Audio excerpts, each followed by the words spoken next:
सैन्य ताकत से पूरी दुनिया में अपनी चौधराहट जमाने वाले अमेरिका के मिडिल ईस्ट में पसीने छूट रहे हैं और खुद को सुपर पावर बताने वाली उसकी सेना इस इलाके में अब बुरी तरह से हाँफ रही है। अमेरिका के लिए मिडिल ईस्ट एक ऐसी जगह बन गया है जहां पर हर रोज उसकी साख को पलीता लग रहा है और ये कोई और नहीं बल्कि यमन का छोटा सा प्रतिरोधी समूह हूती कर रहा है। अकेले हूती ने लाल सागर से लेकर अरब सागर तक अमेरिकी सेना को घेर रखा है और इस इलाके में अमेरिकी सेना के ऊपर कब हूती के ड्रोन और मिसाइल आकर गिरेंगे ये खुद अमेरिका तक को नहीं पता। तमाम मॉडर्न टेक्नोलॉजी से लैस होने के बावजूद अमेरिकी युद्धपोत लाल सागर में हूती पर काबू पाने में पूरी तरह से नाकाम रहे हैं। उल्टा हूती पूरी ताकत से अमेरिकी सेना के ऊपर बमबारी कर रहा है। लेकिन अब ऐसा लग रहा है कि अमेरिका लगातार अपनी नाक बचाने के लिए पूरी दुनिया से झूठ बोल रहा है और वो झूठ मिडिल ईस्ट में हो रही उसकी दुर्गति का है जिसे अमेरिका बार बार छिपाने की कोशिश कर रहा है। दरअसल अब अमेरिका का एक बहुत बड़ा झूठ सामने आया है। वो ये है कि अमेरिका ने कहा था कि लाल सागर में उसके युद्धपोत ने गलती से अमेरिकी सेना के F-18 लड़ाकू जेट्स को मार गिराया था। लेकिन अब हूती का कहना है कि ये जेट अमेरिकी सेना ने नहीं बल्कि उसके लड़ाकों ने मार गिराया था और अपनी इज्जत बचाने के लिए अमेरिका ने कहा था कि गलती से उसके ही युद्धपोत ने इस जहाज पर हमला किया था। दरअसल हूती के प्रवक्ता ब्रिगेडियर जनरल याह्या सारी ने इस हमले की पुष्टि की है। उनका कहना है कि हूती ने अमेरिकी सेना के खिलाफ 8 क्रूज मिसाइलें और 17 ड्रोन हमले किए हैं। हूती के मुताबिक हूती के लड़ाकों ने अमेरिका के एक F-18 जेट को मार गिराया।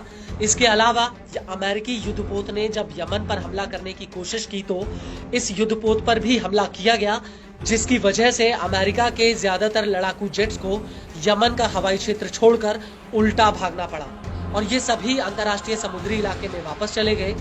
हूती के मुताबिक उसने अमेरिका के USS हैरी ट्रूमैन युद्धपोत पर हमला किया था जिसे बचाने के लिए ये जेट्स आगे आए थे।